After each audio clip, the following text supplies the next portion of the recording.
বন্ধুরা, আমি তাওহিদুল ইসলাম। আমি চেষ্টা করছি এলসি লিডারদের প্রতি মুহূর্তের আপডেট এবং তথ্যগুলো আপনাদের ভাষায় সহজভাবে তুলে ধরতে। যদি আমার এই উদ্যোগ আপনাদের উপকারে আসে, তবে অবশ্যই চ্যানেলটি সাবস্ক্রাইব করে আমার পাশে থাকবেন। আপনাদের সমর্থনই আমার কাজের অনুপ্রেরণা।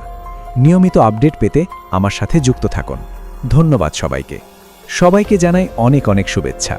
মূল কথায় যাওয়ার আগে ছোট্ট একটা আনন্দের খবর শেয়ার করি। সম্প্রতি আমাদের টিমের জেমা রামেকি এবং আমাদের আরও একজন সহকর্মীর জন্মদিন ছিল। তাদের দুজনকে জানাই অনেক অনেক শুভকামনা। আপাতত বড় কোনো বিজনেস আপডেট দিচ্ছি না, তবে এটুকু জেনে রাখুন, পর্দার আড়ালে আমাদের অনেক কাজ চলছে এবং সামনে দারুণ কিছু আসতে যাচ্ছে। আজকে আমি আপনাদের সাথে এমন একটা বিষয় নিয়ে কথা বলতে চাই যা আমাদের জীবনকে দেখার দৃষ্টিভঙ্গি বদলে দেবে। একে বলা হয় রিপল এফেক্ট বা ৩ স্তরের প্রভাব। আমাদের কোনো কথা বা সিদ্ধান্ত শুধু আমাদের উপরই না, আমাদের থেকে ৩ ধাপ দূরের মানুষ পর্যন্ত প্রভাব ফেলে। চিন্তা করে দেখুন, প্রথম স্তর, আপনি যাদের সাথে সরাসরি মেশেন, আপনার পরিবার, বন্ধু বা কর্মচারী, এদের ওপর আপনার প্রভাব সবচেয়ে শক্তিশালী। দ্বিতীয় স্তর, আপনার বন্ধুর বন্ধুরা, এদের সাথে হয়তো আপনার সরাসরি যোগাযোগ নেই, কিন্তু আপনার আচরণ এদের স্পর্শ করে। তৃতীয় স্তর, বন্ধুর বন্ধুর বন্ধু, এখানে প্রভাব কিছুটা কমে যায়, কিন্তু গবেষণায় দেখা গেছে যে এখানেও মাপা যায় এমন প্রভাব বজায় থাকে। সাধারণত ৩ ধাপের বেশি গেলে এই প্রভাবটার বোঝা যায় না, কিন্তু এই ৩ স্তরই বিশাল এক পৃথিবী। ছোটবেলায় আমরা চাইনিজ ভেসপার বা টেলিফোন গেম খেলতাম না?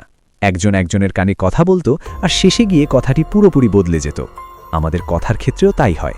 প্রথম ধাপে কথা পরিষ্কার থাকে, দ্বিতীয় ধাপে একটু বিকৃত হয়, আর তৃতীয় ধাপে গিয়ে অনেক সময় আসল কথার সাথে মিলই থাকে না।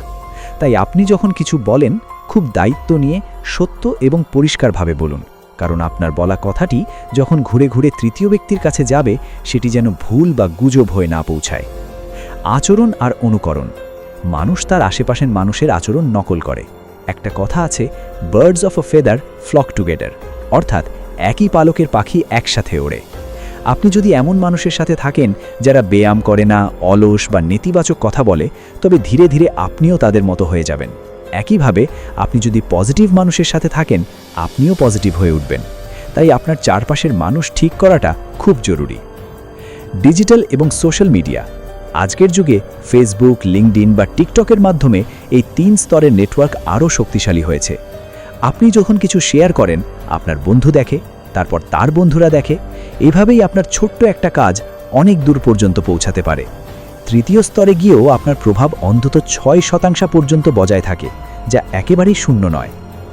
নৈতিক মানবতা ও উপসংহার, সবশেষে আমি এটাই বলবো, মানুষ আপনাকে মনে রাখবে আপনার পদের জন্য নয়, আপনার আচরণের জন্য। আপনি চাইলে মানবতার ভালো দিকের মানুষ হিসাবে পরিচিত হতে পারেন।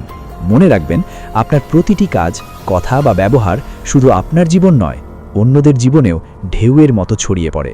এক কথায় বলতে গেলে বলবো, আপনি যা বলেন বা যেভাবে আচরণ করেন, তা আপনার থেকে ৩ ধাপ দূরের মানুষ পর্যন্ত প্রভাব ফেলে।